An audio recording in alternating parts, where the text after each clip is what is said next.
नमस्कार। News with views के इस दूसरे अंक में आपका हार्दिक स्वागत है। जब टेलीविजन आया था हमारे देश में और टेलीविजन का बहुत बोलबाला हुआ था, तब ये चर्चा जोरों से चली थी कि टेलीविजन हमारे लिए सही है या गलत। ये चर्चा इतनी जोरों से चली थी कि स्कूल में और कॉलेज में जब डिबेट कंपटीशन होते थे, तब स्टूडेंट को यही सब्जेक्ट डिबेट के लिए दिया जाता था। उसके बाद आए मोबाइल फोन यानी सेल्युलर फोन।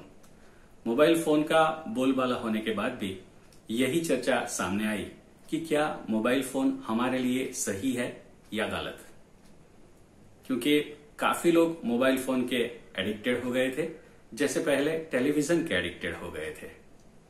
और उसके बाद अब ये सवाल सामने आया है कि क्या सोशल मीडिया हमारे लिए सही है या गलत, क्योंकि हम और आप देख रहे हैं कि सोशल मीडिया पर लोग जाने अनजाने में इतने गलत या फेक मैसेज फॉरवर्ड करते हैं कि वो फिर अपनी ही मुश्किलें बढ़ा लेते हैं।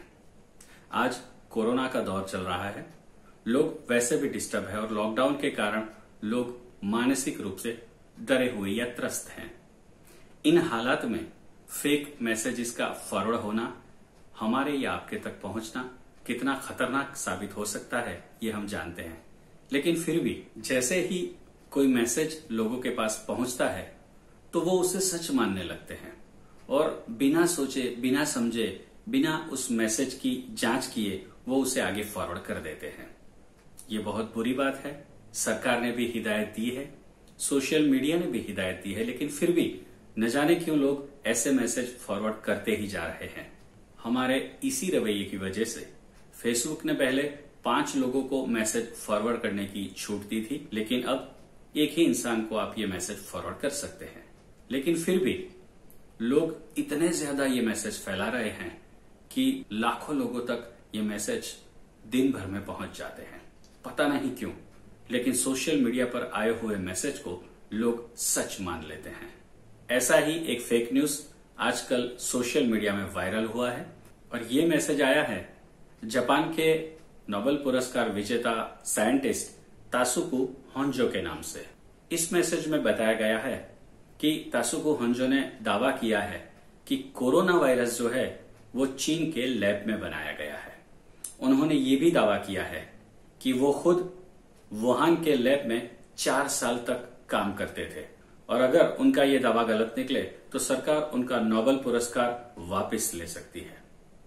लोगों ने इस मैसेज को इतना फॉरवर्ड किया कि आजकल सोशल मीडिया में यही मैसेज चल रहा है और न जाने क्यों हर बार की तरह लोग इसे भी सच मानने लगते हैं। तो आइए देखते हैं कि इस मैसेज के पीछे का सच क्या है। आइए पहले देखते हैं कि सोशल मीडिया पर वायरल हुआ ये मैसेज क्या है। इस मैसेज में लिखा है, नोबेल पुरस्कार जीतने वाले जापान के प्रोफेसर डॉक्टर तासुकु होंजो ने मीडिया के सामने ये बोलकर सनसनी फैला दी है कि कोरोना वायरस प्राकृतिक नहीं है। यदि प्राकृतिक होता तो पूरी दुनिया में यूं ही तबाही नहीं मचाता। विश्व के हर देश में अलग अलग टेम्परेचर होता है। यदि यह कोरोना वायरस प्राकृतिक होता तो चीन जैसे अन्य देश, जहां चीन जैसा ही टेम्परेचर या वातावरण है, वहीं दबंगाई मचाता। यह जिस तरह से स्विट्जरलैंड जैसे ठंडे देश में फैल रहा है, उसी तरह रेगिस्तानी इलाकों में भी फैल रहा है। कोरोना वायरस आर्टिफिशियल है। यदि यह प्राकृतिक होता और ठंडे स्थानों पर फैलता तो गर्म स्थानों पर जाकर दम तोड़ देता। मैंने अनेकों जीव जंतु और वायरस पर 40 साल रिसर्च किया है। मैं दावे के साथ कह सकता हूं कि यह वायरस प्राकृतिक नहीं है। यह वायरस बनाया गया है, पूरी तरह से आर्टिफिशियल है। चीन की वुहान लेबोरेटरी में मैंने 4 साल काम किया है। उस लेबोरेटरी के सारे स्टाफ से मैं पूरी तरह से परिचित हूं। कोरोना हादसे के बाद मैं सबको फोन लगा रहा हूं, लेकिन सभी मेंबर्स के फोन 3 महीने से बंद आ रहे हैं। अब पता चल रहा है कि सारे लैब टेक्नीशियन की मौत हो चुकी है। चीन झूठ बोल रहा है, मेरी बातें सत्य होंगी, यदि गलत हुई तो सरकार मेरा नोबेल पुरस्कार वापस ले सकती है। मैं आज तक की अपनी सारी जानकारियों और रिसर्च के आधार पर यह 100% दावे से कह सकता हूं कि कोरोना प्राकृतिक नहीं है और यह चमगादड़ से नहीं फैला, यह चीन ने बनाया है।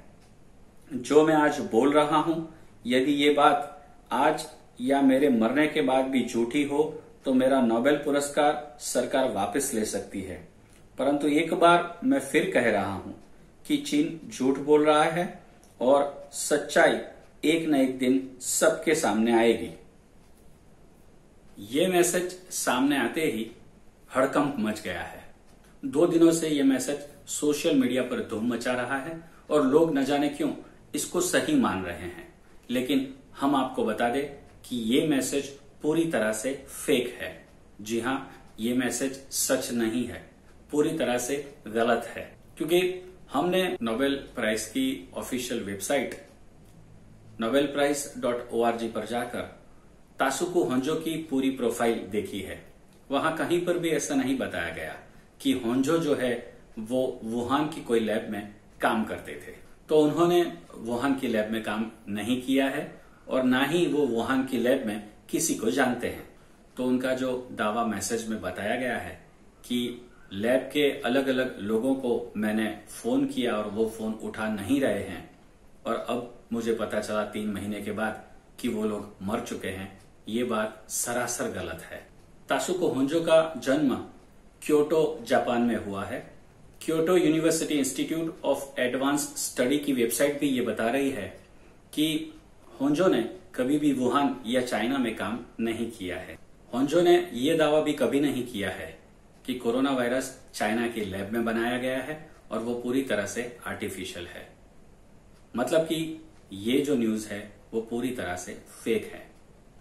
तो आपको ये भी सवाल होगा कि इस समाचार के पीछे की सच्चाई क्या है, क्यों होंजो के नाम से ये खबर फैली या क्यों नोबेल पुरस्कार विजेता साइंटिस्ट का नाम इसमें आया। तो आपको बता दें कि इस खबर की पीछे की खबर क्या है। दरअसल हकीकत यह है कि महज 7 दिन पहले फ्रांस के नोबेल पुरस्कार विजेता साइंटिस्ट ल्यूक मोंटेग्नियर ने यह दावा किया था कि कोरोना वायरस जो है वो चाइना की लैब में बनाया गया है। हालांकि उन्होंने ये दावा नहीं किया था कि चाइना ने जानबूझकर ये वायरस बनाया है। उनका ये कहना था कि चाइना के लैब में सन 2000 से एड्स की वैक्सीन बनाने का काम चल रहा है। इसी काम के दौरान यानी एड्स की वैक्सीन बनाने के दौरान कुछ गड़बड़ी नेचर में हो गई, जिसकी वजह से कोरोना जैसा वायरस सामने आया है। हालांकि उन्होंने ये भी दावा किया था कि नेचर अपने आप में गड़बड़ी बर्दाश्त नहीं करेगी और खुद ही अपने आप को हील कर लेगी। ल्यूक के इस दावे को नकारा गया है और इस दावे को सच नहीं माना गया है, क्योंकि कई साइंटिस्ट ने यह बताया है कि नेचर में कई प्रकार के वायरस आते हैं और नेचर की प्रणाली को तोड़ते हैं, जिसे नेचर खुद हील नहीं कर पाता। कोरोना वायरस चाइना की लैब में गलती से बन गया है, ऐसा दावा हफ्ते पहले ल्यूक ने किया था, जो भी सरासर गलत है। ऐसे समाचार भी आ चुके हैं और आज सोशल मीडिया में तासुको होंजो के नाम से ये समाचार आ रहे हैं कि उनका दावा है कि चाइना ने ये वायरस अपने लैब में पैदा किया है और वो पूरी तरह से आर्टिफिशियल है। तो आप सभी को बता दें कि ये एक फेक न्यूज है, ये न्यूज गलत है। ये न्यूज आप तक पहुंच गई होगी या पहुंच रही होगी। जो भी हो, इस न्यूज को आगे ना बढ़ाएं और हमारी तकलीफों को भी और ना बढ़ाएं। धन्यवाद।